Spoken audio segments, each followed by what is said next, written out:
हाँ जी, Sam Curran ने जो कहा था कि we will the crowd will silent on Thursday. जी हाँ, सैम करन ने जो कहा था the crowd will silent on Thursday, Sam Curran ने तो वो चीज नहीं किया, लेकिन जैकब बैथल ने ऑलमोस्ट 1.5 बिलियन पीपुल को एक तरह से दिल धक धक धक धक धक बाहर आने लगा था। जिस तरह के जैकब बैथल ने कल इनिंग खेली है, कल बैटिंग की है, ऑलमोस्ट क्राउड पूरी तरीके से कल साइलेंट हो गया था। क्राउड के साथ साथ इंडियन दर्शक जो कि ऑडियंस जो टीवी पे भी एक तरह से जो और जगह से देख रहे थे, ऑलमोस्ट बाय द वे कल साइलेंस एक तरह से हो गया था। जिस तरह से कल जैकब बैथल ने खेला है, 22 साल का यंग प्लेयर गाइस।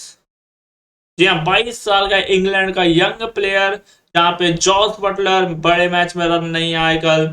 फिर अगर देखोगे फिलिप सॉल्ट के बड़े मैच में रन नहीं आए। उसके बाद तुम देखोगे हैरी ब्रूक जो कि कैप्टन ऑफ इंग्लैंड टीम के बड़े मैच में कल रन नहीं आए। लेकिन वहीं पे जैकब बैथल केवल खेला नहीं, एक टाइम पे ऐसा लाया था कि 18 गेंदों में केवल 45 रन बाय द वे चाहिए थे। एक टाइम पे ऐसा आ गया था कि 18 गेंदों में बाय द वे 45 रन चाहिए थे केवल इंग्लैंड को जीत के लिए। वहां से लग रहा था कि कहीं ना कहीं मैच हाथ से जाता हुआ दिखाई दे रहा है। कमाल की सिंगल हैंडेडली बोल सकते हो जैकब बैथल ने गाइस कल धक धक करवा दी थी, single handedly guys. Young player कमाल की बैटिंग कल करके गया, शतक by the way semifinal run chase में शतक आया। जिस तरह के संजू सैमसन ने इंडिया की तरफ से बाय द वे पहली इनिंग में बैटिंग की थी, उसी तरह जैकब बैथल ने सेकेंड इनिंग में इंग्लैंड की तरफ से रन चेज करने में बैटिंग कर दी थी कल। लेकिन सवाल यही था कि जैकब बैथल के अलावा कोई और उतना चल नहीं पाया। विल जैक्स ने साथ दी, लेकिन उसके अलावा कोई उतना साथ नहीं दे पाया, जिसकी वजह से इंग्लैंड जो है वो 7 रनों से बाय द वे कल हारी है। जैकब बैथल आउटस्टैंडिंग परफॉर्मेंस, जब बैटिंग भी कर रहे थे लग ही नहीं रहा था T20 सेमीफाइनल का प्रेशर। हालांकि जब आप 250 रन के आसपास अगर तुम चेज करते हो, जब कोई भी टीम 250 के आसपास चेज करती है तो उसके पास बस एक ही ऑप्शन है, आओ और घुमाओ। क्योंकि आप टेक्निक सिंगल डबल फिर आप वो रन को चेज नहीं कर पाओगे, क्योंकि पहले गेंद से आपको 12 प्लस के रन रेट से चाहिए होगा रन। तो आपको हर ओवर में तो रन चाहिए, नहीं तो वो रिक्वायर्ड रन रेट तुरंत ऊपर हो जाएगा। लेकिन इंग्लैंड ने जो कल बैटिंग की है, कभी भी रिक्वायर्ड रन रेट को कल 15 का भी नहीं होने दी। पहले ही ओवर से रन बनाना चालू कर दिया और कभी भी रिक्वायर्ड रन रेट को 15 का भी इंग्लैंड बाय द वे नहीं होने दी।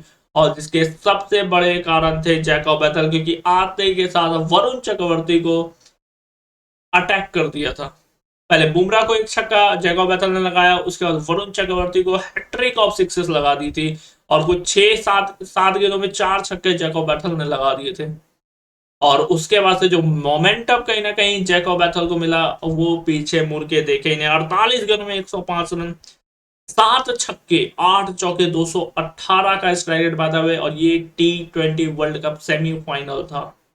ये ना तो बायलैटरल मैच था, ना हम हाइलाइट्स देख रहे थे, ये T20 वर्ल्ड कप सेमीफाइनल था। जैकब बैथल ने कहा प्रेशर, व्हाट प्रेशर। 48 बॉलों में 105 रन बाधा हुए, टॉप एफर्ट जैकब बैटल की तरफ से। और अंत में रन आउट हुए बाधा हुए। यंग प्लेयर कमाल की बैटिंग करके गया, केवल 22 साल का लड़का कमाल की बैटिंग करके गया, केवल 22 साल का लड़का गाइस कमाल की बैटिंग करके गया है। और ऑलमोस्ट एक तरह से इंडिया की क्राउड बोल सकते हो, बैथल ने ऑलमोस्ट एक तरह से साइलेंस कर दिया था क्राउड को। ऑलमोस्ट जैकब बैथल ने एक तरह से क्राउड को जो है साइलेंस कर दिया था। लेकिन at the end Jasprit Bumrah की क्लास, और जिसकी वजह से हम 7 रनों से जीत दर्ज कर पाए। एट द एंड अगर तुम देखोगे जसप्रीत बुमराह की वो क्लास जिसकी वजह से हम 7 रनों से जीत दर्ज कर पाए, नहीं तो जैकब बैथल ने कोई कसर नहीं छोड़ी थी हमें हराने के लिए। कमाल की एक होता ना वो कहावत सुने हैं कि तुम हार जरूर जाओ, लेकिन तुम्हारी हार्डवर्क को जो है वो क्रेडिट दिया जाता है। जैकब बैथल का कल कुछ वैसा ही नहीं था। इंग्लैंड जरूर हारी, लेकिन जैकब बैथल को कल सभी ने एक तरह से क्रेडिट दिया। कमाल की उसने बैटिंग की है। केवल 22 साल का लड़का, पहला T20 पहला वर्ल्ड कप इंग्लैंड के लिए वो खेल रहा है, और वो भी सेमीफाइनल। अनबिलीवेबल बैटिंग कल हमें बैथल की तरफ से देखने को मिली थी। तो ये फिलहाल अपडेट है, इंडिया फाइनल में पहुंच चुकी है, इंडिया वर्सेस न्यूजीलैंड फाइनल होने वाला है अहमदाबाद में। अभी के लिए इतना ही, नेक्स्ट वीडियो में लाइक एंड सब्सक्राइब कर देना गाइस।